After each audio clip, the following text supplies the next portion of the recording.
tujuan untuk tujuan rujukan kamu, dan kepada mana-mana pelajar yang tak tahu, kalau katakan tak tahu, cikgu saya tak tahu dah kat mana nak tengok, kamu boleh pergi ke YouTube channel cikgu iaitu Cikgu Rafi dan carilah Ekonomi Tingkatan 5. So boleh tengok semua video-video, rakaman video kelas kita. Ya. Alright. So kita lihat KDNK. Apa itu KDNK? KDNK bermaksud keluaran dalam negara kasar.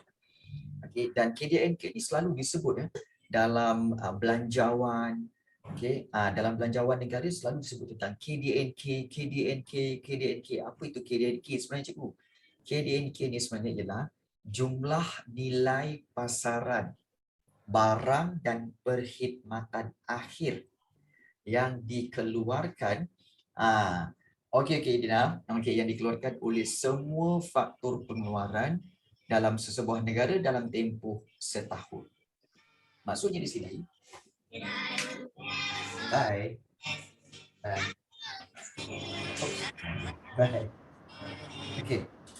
Siapa pula yang pasang radio ni? Idan Sofia pasang radio. Okey, baik. Baik, apa itu KDNK? KDNK sebenarnya ialah KDNK ialah jumlah nilai barang dan perkhidmatan yang ada di seluruh negara. Jumlah nilai barang dan perkhidmatan yang dijual di seluruh negara, dikalkulate, dikira semua dan dikira dalam tempoh 1 tahun. Dan daripada situ dia akan nilaikan berapakah jumlah jualan barang dan perkhidmatan yang ada di seluruh tanah air kita. Itu dipanggil keluaran dalam negara kasar. Dan mungkin kamu akan bertanya, cikgu, macam mana dia orang tahu, cikgu? Nilai pasaran barang dan perkhidmatan satu Malaysia pula tu. Berapa juta kedai yang ada di Malaysia ni? Berapa juta jualan barang-barang pula tu? Mudah sahaja sebenarnya. Mudah sahaja.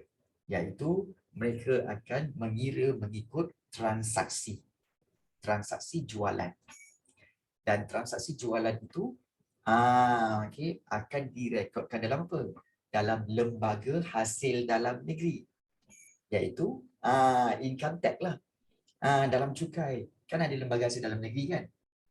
Hasil dalam negeri itu, mereka akan kumpulkan semua data-data semua syarikat. Yang telah melakukan perniagaan, berapa jualan dia, apa semua. So dia kumpul satu Malaysia. Kemudian dijumlahkan. Jadilah keluaran dalam negara kasar. Boleh faham? Boleh faham Jadi itulah keluaran dalam negara kasar. So, keluaran dalam negara kasar ini akan menunjuk ekonomi yang menggambarkan pendapatan negara. Maknanya income negara. Pendapatan negara atau income negara.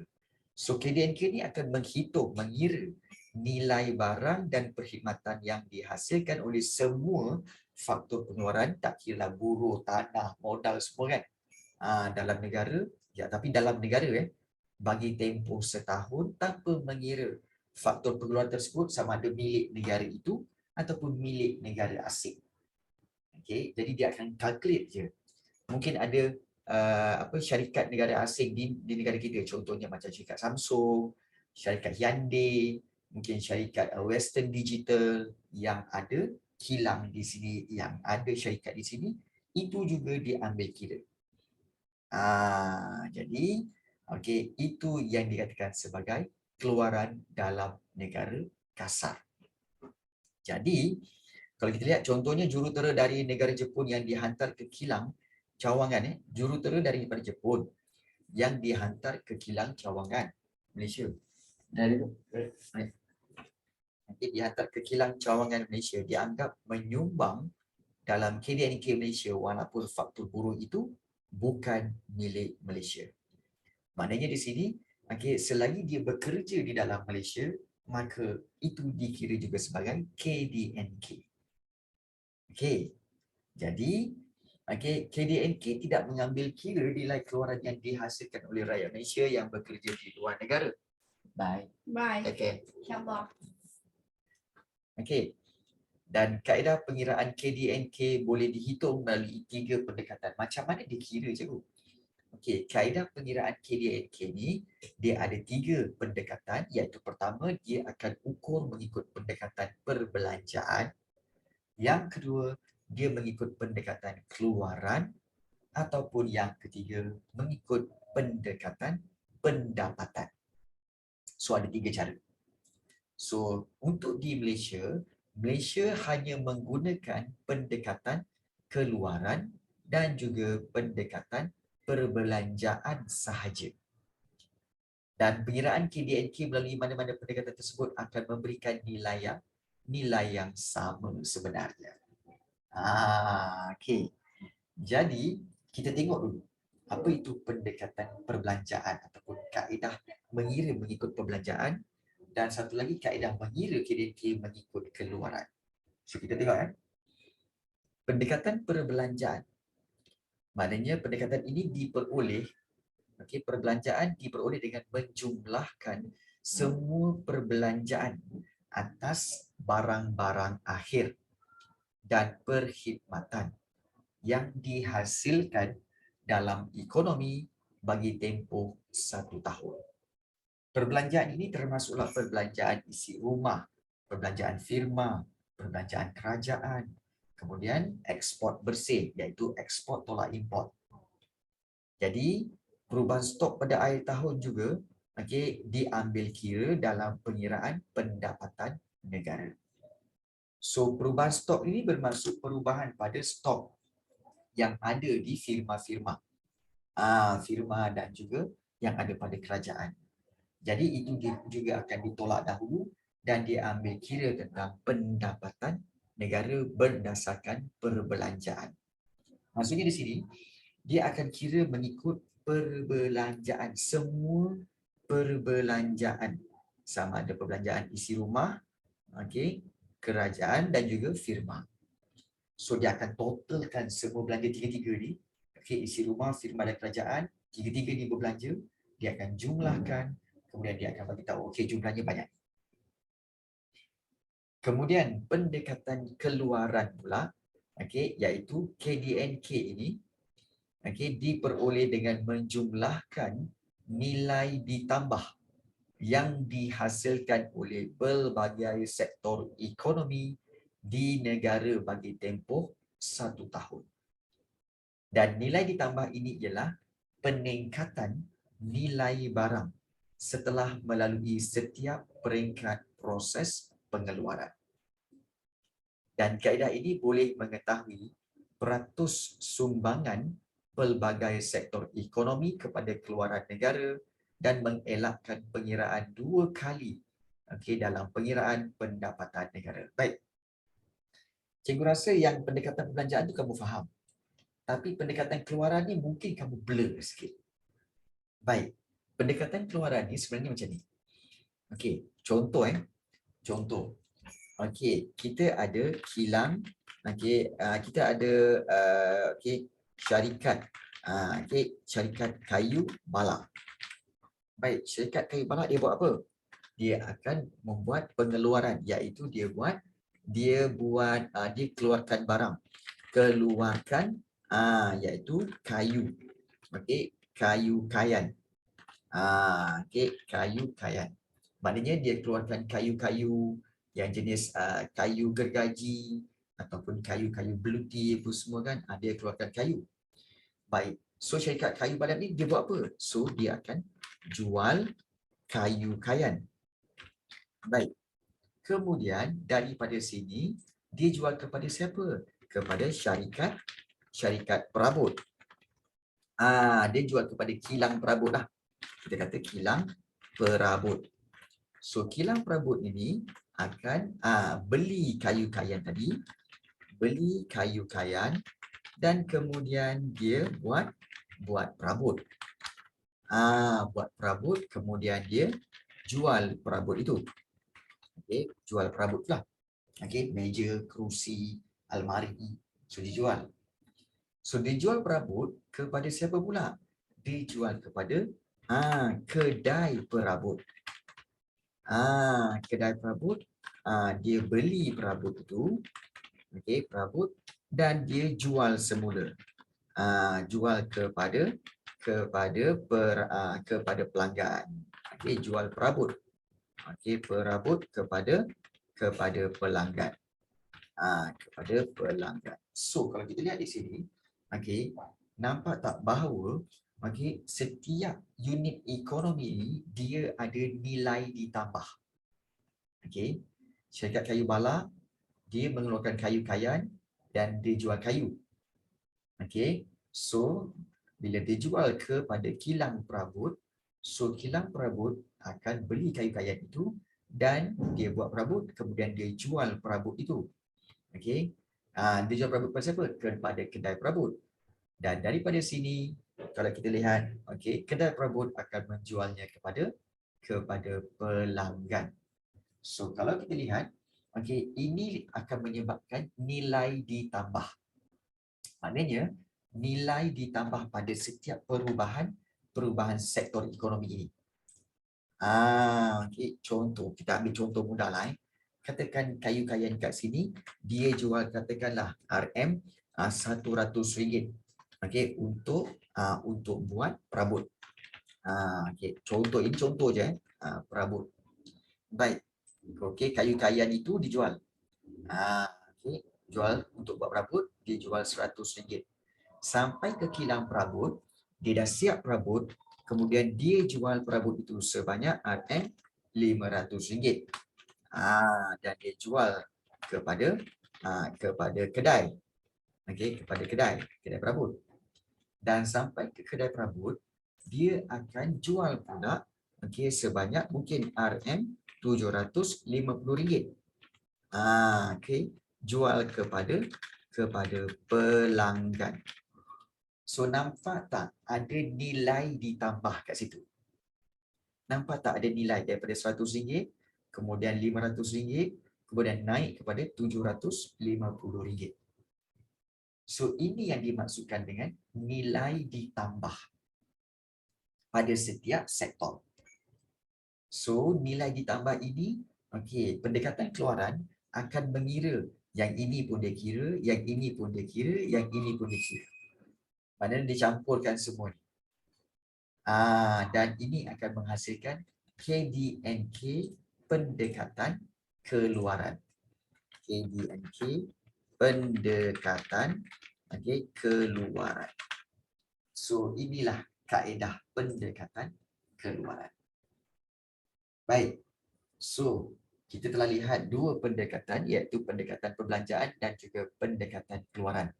Ada mana-mana bahagian yang tak faham? Ada tak mana-mana bahagian yang tak faham? Bagi tahu cepat. Faham ke tak faham ni? Sonya Pio ni. Faham ya Danisha? Ya, take ini. Boleh faham ya? Okey, baik, bagus. Okey, kalau tak faham boleh tulis soalan ya. Tulis soalan di Zoom chat supaya cikgu boleh baca. Ya. So, inilah dia kaedah bagaimana KDNK dikira. So, ada dua kaedah pendekatan perbelanjaan dan kaedah pendekatan keluaran.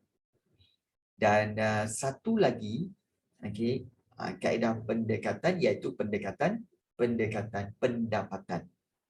Okey, tetapi pendekatan pendapatan tidak digunakan di Malaysia. Kenapa? Kenapa kamu rasa pendekatan pendapatan tidak digunakan di Malaysia? Agak-agak kamulah. Kenapa pendekatan pendapatan tidak digunakan di Malaysia? Kamu rasa kerana apa? Okey, Irina Sofia ada idea tak? Kenapa pendekatan pendapatan tidak digunakan dalam mengira KDNK itu? Ada idea?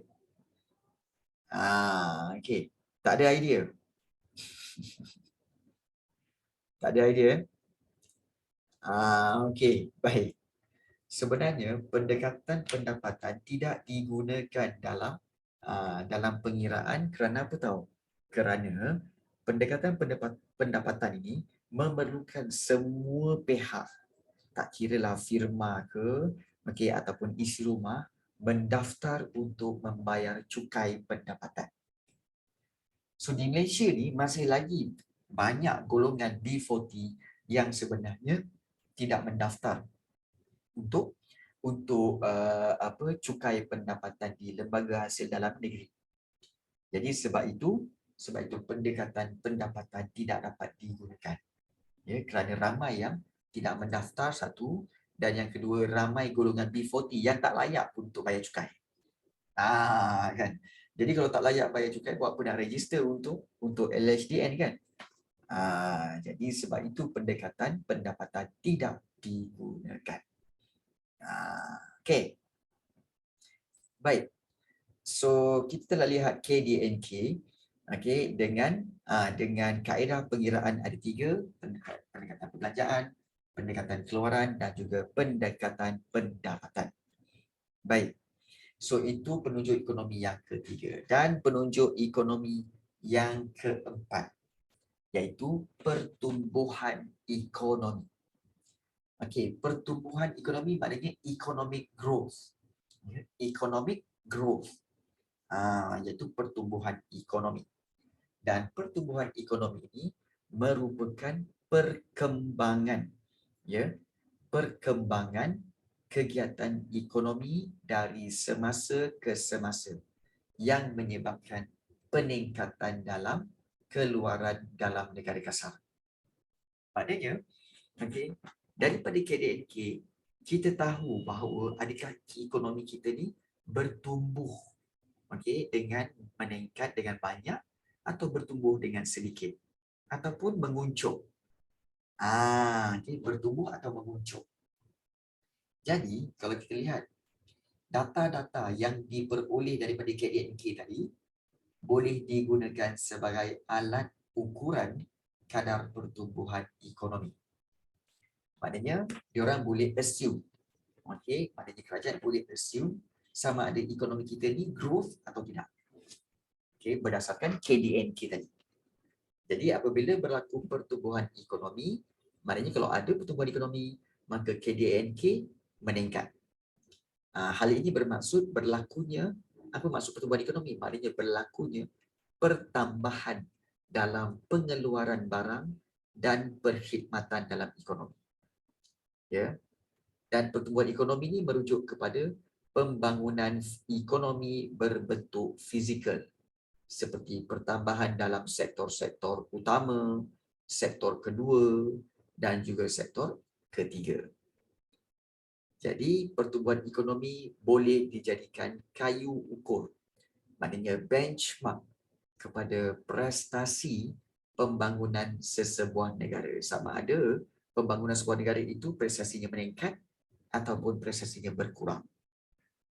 Jadi pertumbuhan ekonomi yang semakin meningkat, kalau meningkat menunjukkan pembangunan negara yang semakin pesat.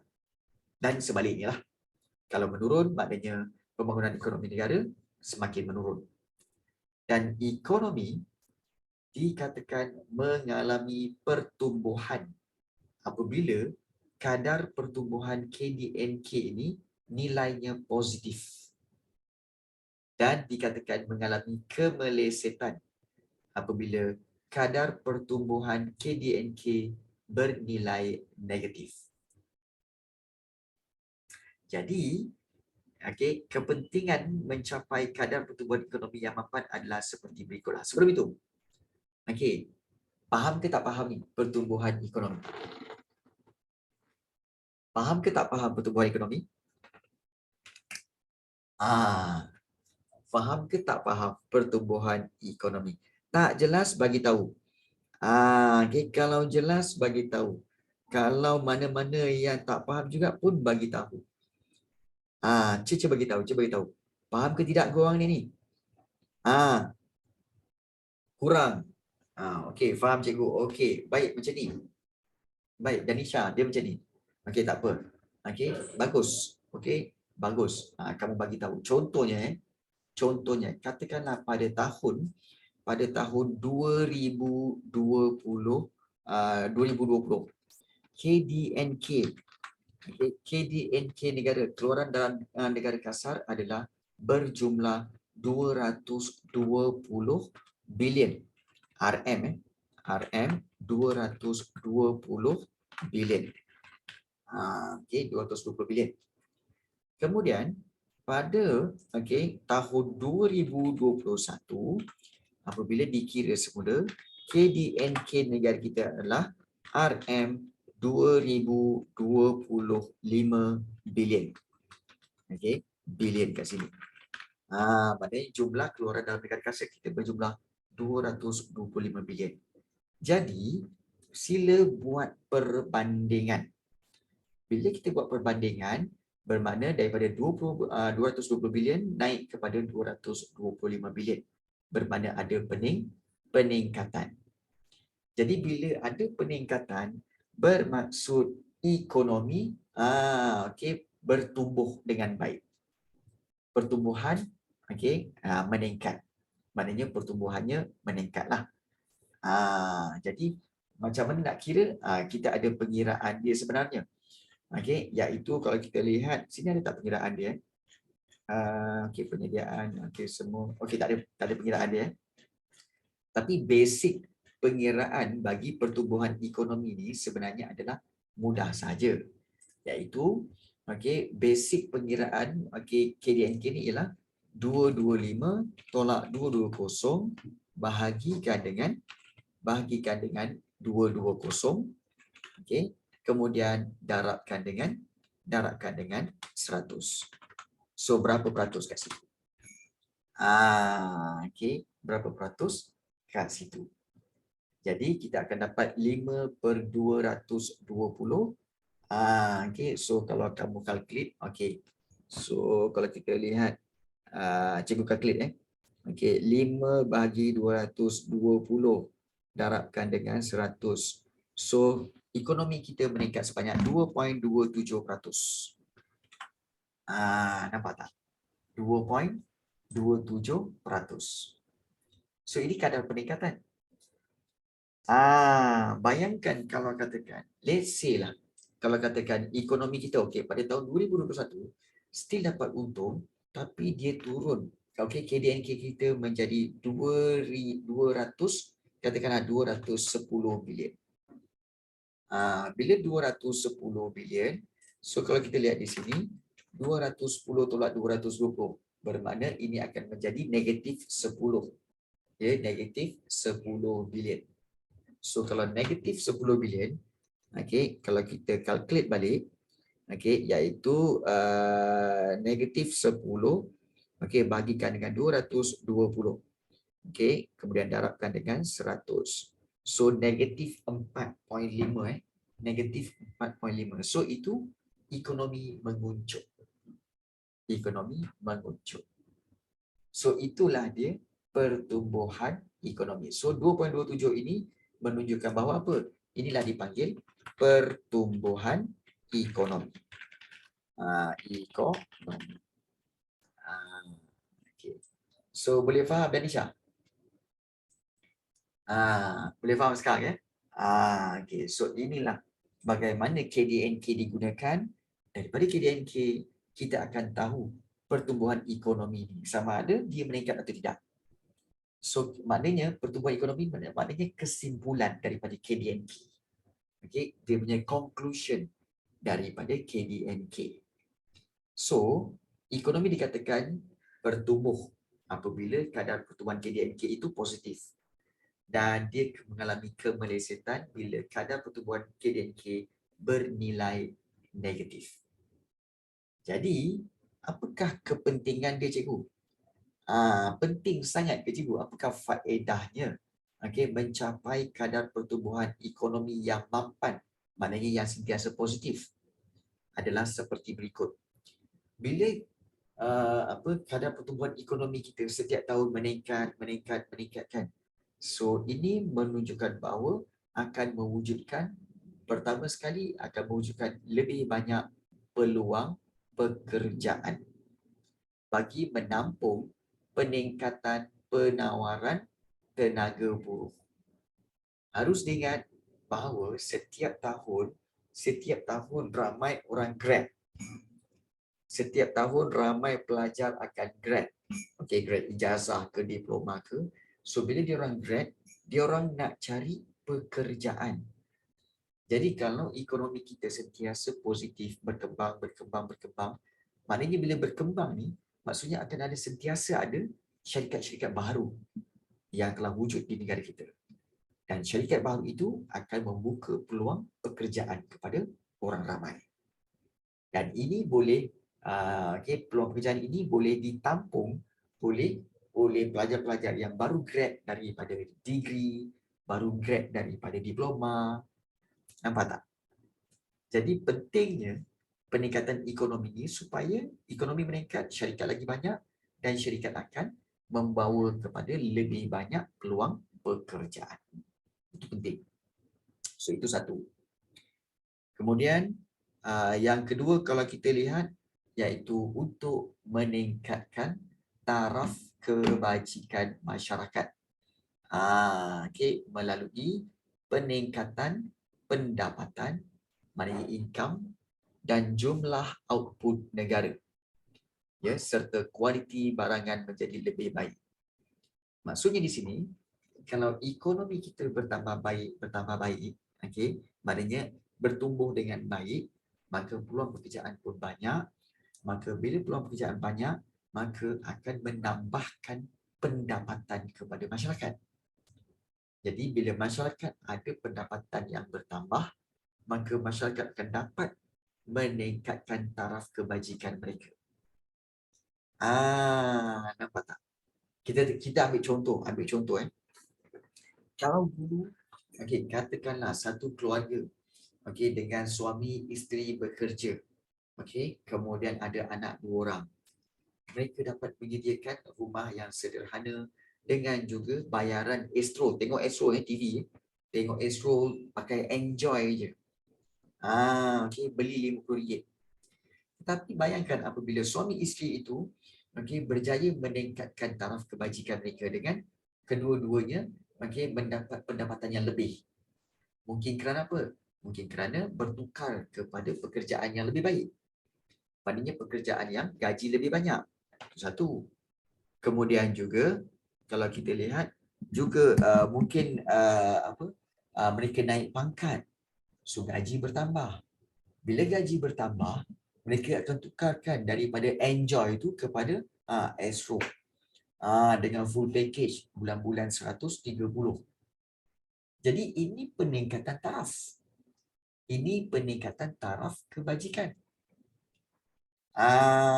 Nampak tak? Begitu juga melalui perbelanjaan dapur. Contoh perbelanjaan dapur contohnya bila semasa pendapatan dia orang rendah, dia orang beli beras yang beras biasa tu, beras jasmin yang 5% hancur. Dengan harga RM29 10 kampit. 10 kampit pula, 10 kilo. Kemudian bila mereka dapat meningkatkan pendapatan, mereka tukar daripada beras biasa tukar kepada beras basmati. Di mana beras basmati kita tahu satu kampit yang 10 kilo tu berharga dekat RM50. Nampak tak? Jadi itu dipanggil apa cikgu? Itulah yang dipanggil sebagai peningkatan kita kata sebagai peningkatan taraf kebajikan masyarakat.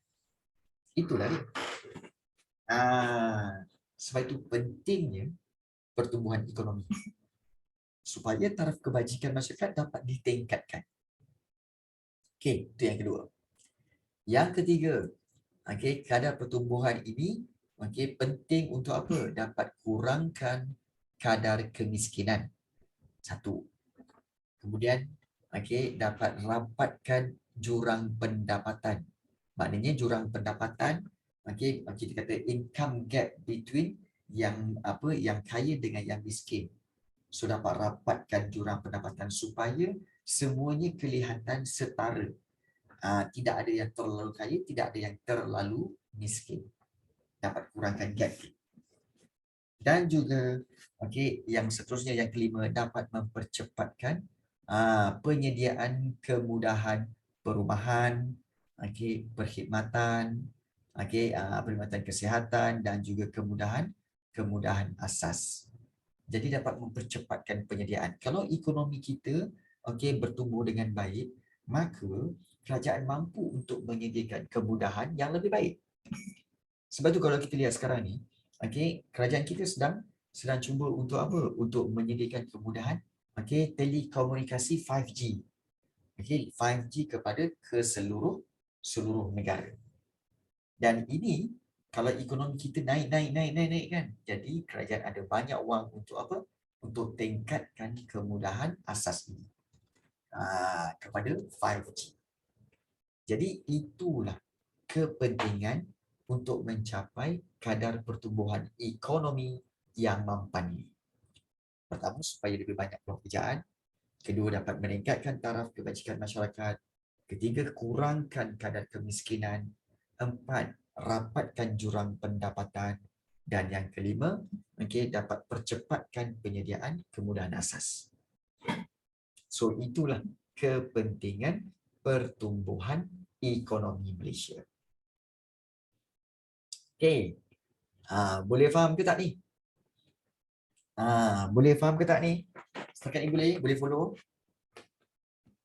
Boleh follow Nazira?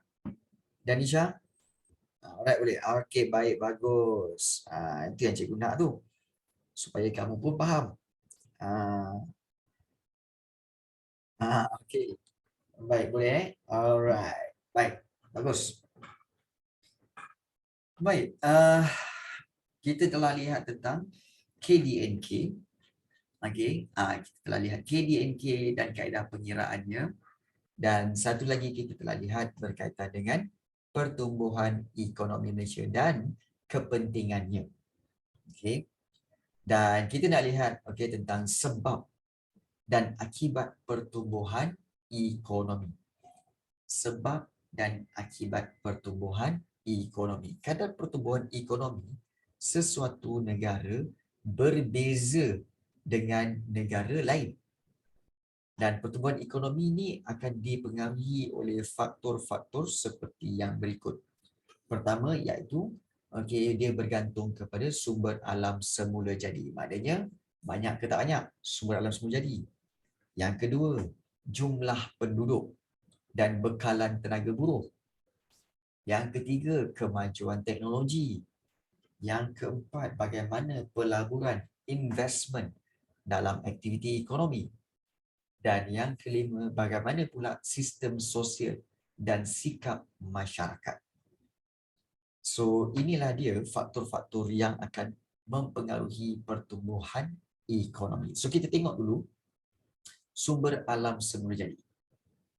Jadi, kalau kita lihat, kekayaan alam semula jadi dalam sesebuah negara akan menarik pelabur asing untuk melabur dan mengusahakan pengeluaran sumber alam semula jadi tersebut. Dan ini yang berlaku dalam sejarah, di mana kalau kita lihat, kita tahu kenapa British datang ke tanah Melayu. Kerana negara kita kaya dengan biji timah, emas dan juga tembaga, kuprum, besi dan sebagainya. Jadi, mereka ini, British telah membawa masuk mesin, jentera, modal duit apa semua untuk untuk mengusahakan pengeluaran sumber-sumber itu.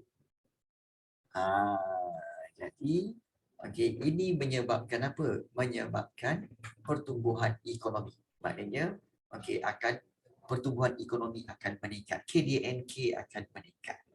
Kenapa? Kekayaan sumber alam semula jadi. Yang pertama. Yang kedua, jumlah penduduk dan bekalan tenaga buruh. So, apabila penduduk sesebuah negara bertambah, penduduk sesebuah negara bertambah, jumlah tenaga buruh yang boleh menyumbang dalam aktiviti pengeluaran akan bertambah juga. Maknanya jumlah tenaga buruh akan bertambah kalau rakyat bertambah.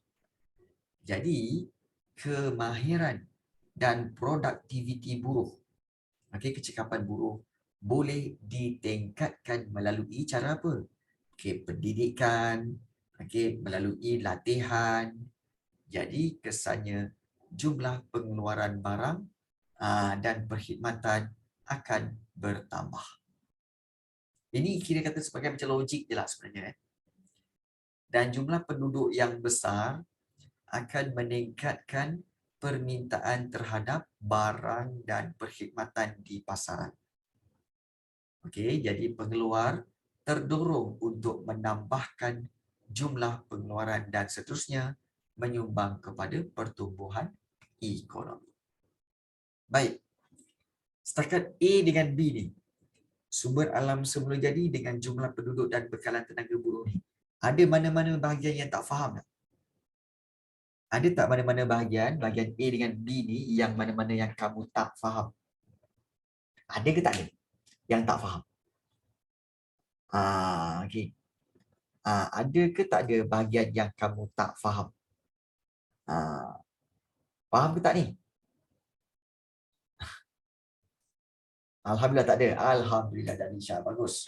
B. Okey, B. Nazira kata B tak faham sikit. Baik, dia begini. Kita ambil contoh Malaysia dengan Indonesia. Kita ambil Malaysia dengan Indonesia. Jumlah penduduk. Malaysia, kita tahu Malaysia ada, currently Malaysia ada lebih kurang 35 juta penduduk. 35 juta penduduk. Manakala Indonesia memiliki 222 juta penduduk. Indonesia memiliki 222 juta penduduk. Jadi, bila jumlah penduduk ni bertambah, maka jumlah tenaga buruh, maknanya jumlah pekerja yang mana lebih banyak, Malaysia ke Indonesia? Sudah tentu Indonesia memiliki penduduk dan pekerja yang lebih ramai. Dan oleh sebab itu, kalau kita lihat jumlah penduduk yang besar ini di Indonesia ni akan meningkatkan permintaan terhadap barang. Contohlah, contoh. Kalau kita tengok, kamu suka tak dengar lagu-lagu Indonesia? Lagu-lagu daripada artis Indonesia. Contoh macam Kumpulan Ungu ke, apa lagi Suka best Kumpulan Ungu ke, Noah ke, kan Peter Pan. Kemudian juga banyak lagi lah penyanyi-penyanyi Indonesia tu kan. Baik, kamu tahu tak artis-artis Indonesia dia orang kaya. Dia orang kaya. Macam mana dia orang kaya, cikgu? Iyalah, katakanlah dia orang buat album. Kalau sekali buat album, biasanya kalau buat album ni yang akan belilah beli album tu daripada 222 juta penduduk. Tak perlu semua belilah. Katakan yang beli album tu adalah katakan sebagai 10% je daripada bilangan penduduk. Kalau 10% daripada Indonesia bermakna 22.2 juta penduduk. Penduduk beli album. Nampak tak? Beli album. Jadi kalau katakan satu album, maknanya satu CD ke satu CD lah, satu CD lagu tu, katakanlah dia ambil keuntungan katakanlah RM3. RM3 sikit je. RM3 kita darabkan dengan 22.2 juta penduduk yang beli album mereka. Dah berapa dah? Kita plus minus lah lebih kurang 66. Dah dapat dah RM 66.6 juta ringgit. Banyak tak? Itu baru 10%. Bayangkan kalau katakan penduduk di Malaysia pula. Okey, penduduk di Malaysia, katakanlah artis Malaysia yang beli katakanlah 10% juga beli. Okey, beli album okey Malaysia, iaitu beli album tu 10% juga. Kita ambil 10%. 10%. Daripada 10% penduduk Malaysia bermakna berapa? 3.5 juta penduduk. Beli.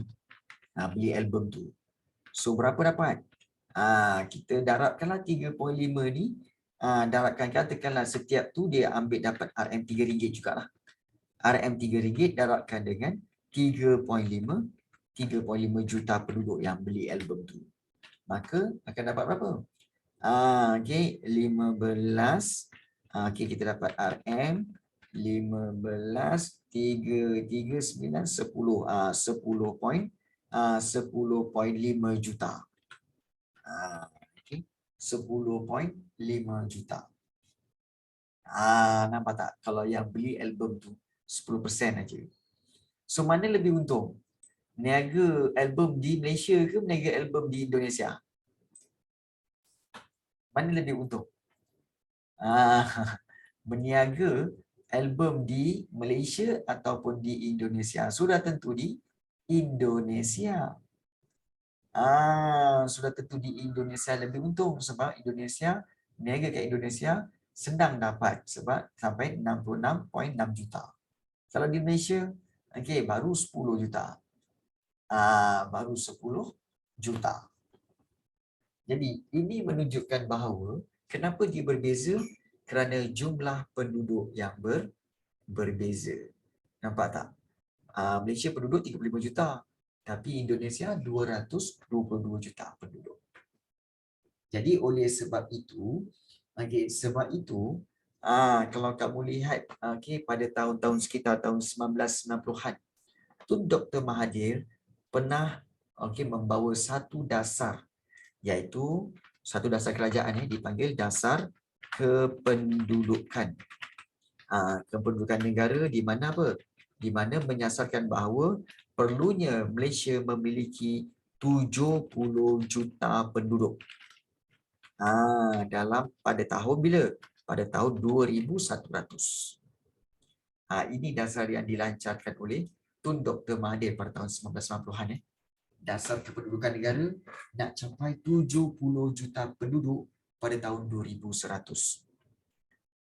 So, kita sekarang ni dah 35 juta penduduk. Tahun 2022. Okey. Jadi agak-agaknya tercapai tak agak-agaknya? Bilangan penduduk 70 juta pada tahun 2100. Agak-agaknya tercapai tak? Agak-agaknya tercapai tak? Sekarang ni kita tahun 2022 dan kita ada 35 juta. 35 juta. Tapi pada tahun 2100 kita nak 70 juta. Juta penduduk. So ada berapa gap tu lagi tu? Okey, kalau kita lihat 2022 dengan 2100 bermakna kalau kita lihat ada gap tahun lebih kurang, ada lebih kurang 78 tahun lagi. Dan dengan nak cari berapa ramai lagi? Kita nak cari 35 juta lagi. Orang. 35 juta penduduk lagi. Untuk capai 70. Setuju tak kamu dengan dasar kependudukan negara 70 juta penduduk ni pada tahun 2100? Setuju tak kamu? Setuju tak kamu dengan cadangan ini? Okey, setuju ramai pula yang kata setuju Danisha setuju, Danisha? Nazira setuju tak, Nazira? Bolehlah, bolehlah. Setuju untuk mencapai jumlah penduduk 70 juta orang semasa tahun 2100. Karina? Agak-agaknya setuju tak? Oh, tak ada, Karina. Idina Sofia, Teh Keming, setuju tak? Kalau setuju, kalau setuju, maknanya daripada sekarang kamu kena Setuju je. Kamu kena fikirkan bahawa nanti aku nak kahwin, kalau aku kahwin nanti, kena set anak nak berapa. Tak naklah 2 orang. Okay, seorang pun tak cukup. Dia at least, okay, satu keluarga ada 4 orang anak. Satu keluarga ada 4 orang anak. Itu minimum. Lagi ramai, lagi bagus. The more, the merrier. The more, the merrier. Kan? Tapi korang mesti cakap apa? Cikgu sedap lah cakap. Cikgu lelaki. Kita orang ni orang perempuan cikgu. Kita orang yang sebenarnya mengandung, bersalin, semua sakit pergi. Kita orang. Okay. Baik. Harus diingat, matlamat ini bukan untuk menyusahkan kita. Tapi untuk membantu negara. Membantu negara. Okay, supaya jumlah penduduk dalam negara akan bertambah. Anak kan rezeki. Ya, betul. Anak itu rezeki. Ya, betul. Betul? Cikgu setuju tu? Anak kan rezeki. Betul.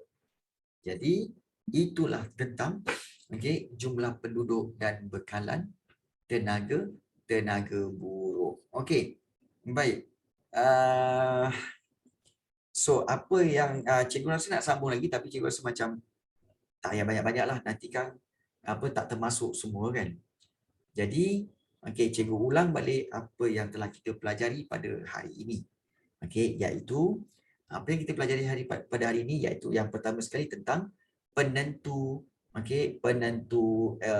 penunjuk ekonomi, iaitu penunjuk ekonomi yang ketiga iaitu KDNK, keluaran dalam negara kasar, yang mana KDNK ialah jumlah nilai pasaran dan barangan yang ada di dalam satu negara dalam tempoh 1 tahun.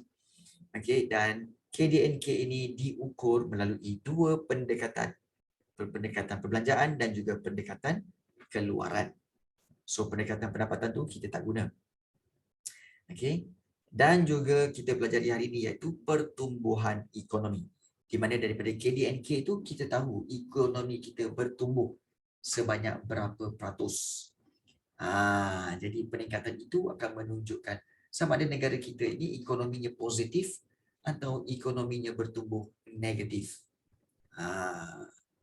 Dan satu lagi kita lihat tentang sebab dan akibat pertumbuhan ekonomi. Kita baru tengok 2 faktor, iaitu pertama kekayaan sumber alam semula jadi dan yang kedua jumlah penduduk dan bekalan tenaga buruh. Dan sebab itu ingin cikgu sambung lagi bahawa sebab itu kalau kamu tengok rakyat China, negara yang paling ramai rakyat ialah negara China, 1.3 bilion. 1.3 bilion penduduk di negara China sahaja. Dengan 1.3 bilion, mereka dapat melahirkan beratus-ratus juta. Beratus-ratus orang jutawan. Iyalah, bayangkan dia orang boleh create jutawan baju, jutawan seluar, jutawan kotak, jutawan macam-macam. Kerana apa? Bilangan penduduk yang ramai. Bayangkan, katakan cikgu kat sana. Cikgu berniaga selipar Jepun. Cikgu jual selipar Jepun tu, satu set sepasang tu RM10. Cikgu untung RM1 je daripada sepasang selipar. Bayangkan kalau selipar itu cikgu supply kepada seluruh penduduk-penduduk di negara China. Bermakna walaupun untung RM1, tetapi bila jual kepada seluruh penduduk negara China 1.3 bilion, maka easily cikgu boleh dapat 1.2, 1.3 bilion ringgit Malaysia. Easily. Kerana apa? Kerana market yang luas, pasaran yang luas. Jadi diorang tak perlu sibuk-sibuk nak kaya ni sampai pergi ke luar negara, nak berniaga sampai luar negara, tak payah. Diorang berniaga dalam negara pun dah boleh jadi kaya. Kenapa barang Malaysia banyak dari China, cikgu? Okey. Barang Malaysia banyak daripada China kerana China murah. Barangan China murah. Dan kenapa barang China murah? Kerana Barang China murah. Kenapa barang China murah? Kerana kos dia murah. Contoh kalau katakan di Malaysia, kalau nak buat satu mangga kecil macam ni, dengan besinya, dengan apa semuanya, dengan ada tulisan di sini dan kunci, anak kunci dia semua. Okey, mungkin kita punya kos nak buat ni adalah sebanyak RM5. Jadi kita nak jual berapa? Kita jual jadi RM7. RM7 contohlah, contoh. Tapi di negara China, mereka boleh dapatkan benda ni, kos ni dengan harga, katakanlah harga dia 80 sen dia sebenarnya. 80 sen. Okey, dia buat benda ni semua 80 sen. Bila kita tanya, kenapa boleh dia buat 80 sen cikgu? Apa barang dia murah ke? Tak. Barang dia sama. Tapi harga pekerja, gaji pekerja yang buat kunci ni, yang buat mangga ni, gaji pekerja dia murah. Gaji pekerja dia murah, sampai kan kita boleh kata diorang boleh dibayar dalam RM300 sebulan. Okey, pekerja kilang buat kunci ni, setiap seorang tu dia bayar gaji kerja RM300 sebulan dan mereka nak kerja. Kerana apa? Kerana kalau diorang berhenti kerja, gaji kecil lah. Gaji kecil lah, tak naklah berhenti. Kilang cakap apa? Engkau nak berhenti, beratur orang nak masuk gantikan tempat kamu. Sebab ramai orang, penduduk-penduduk Cina di luar tu yang belum ada pekerjaan. Kamu keluar je, ada orang ganti masuk. Dia nak gaji kerja 300. Nampak tak? Sebab apa? Bilangan penduduk yang ramai. Dan mereka sangat memerlukan pekerjaan. Seorang keluar, ganti. Jadi, gaji pekerja itu menjadi boleh diberikan dengan murah. Kerana bilangan penduduk ramai. Di Malaysia tak boleh. Malaysia kalau katakan, ini kos dia RM5. Kenapa? Gaji minimum di Malaysia RM1,500. Gaji minimum terendah RM1,500. Kerja kilang buat mangga ni. Jadi kosnya tinggi. Nampak tak? Jadi dengan kos tinggi itu, syarikat terpaksa naikkan harga mangga ni. Nak cover, nak bayar duit pekerja. Bayangkan kalau katakan RM1,500 tu, katakanlah majikan kata, saya tak nak bagi RM1,500, saya nak bagi RM1,300. Ada juga orang bekerja. Lepas tu tak tahan. Dia tengok kawan dapat RM1,500, RM1,500. Tak naklah, saya berhenti. Berhenti. Bila berhenti, majikan nak cari pekerja lain nak gantikan tempat dia di Malaysia ni memang susah. Orang Malaysia kata apa? Gaji berapa? RM1,500. Kerja daripada pukul 8 sampai pukul 5. Tak nak. Tak nak. Baik aku kerja sana. Baik aku kerja kat sana. Baik aku kerja kat sana. Banyak pilihan. Jadi syarikat terpaksa ikut kehendak masyarakat setempat. Kalau di China, dengan penduduk yang ramai, engkau keluar. Tak apa, gantikan dengan orang lain. Bila-bila masa. Sebab penduduk ramai. Jadi, sebab itu Malaysia jual dengan harga RM7. Tapi kalau barang daripada China, dia boleh jual dengan harga 80 sen ataupun RM1 saja. Masih ada untung. Dan dia tak perlu kaya pun untuk jual keluar negara. Dia jual dalam negara China pun berebut orang beli. Jadi oleh sebab itu ramai orang-orang Malaysia pergi ke China, dia tengok murahnya kat sini. Dekat China mangga ni murah. Kalau aku bawa balik ni banyak-banyak, jual kat Malaysia ni boleh untung. Sebab itu negara kita mendapat barang-barang daripada China. Sebab apa?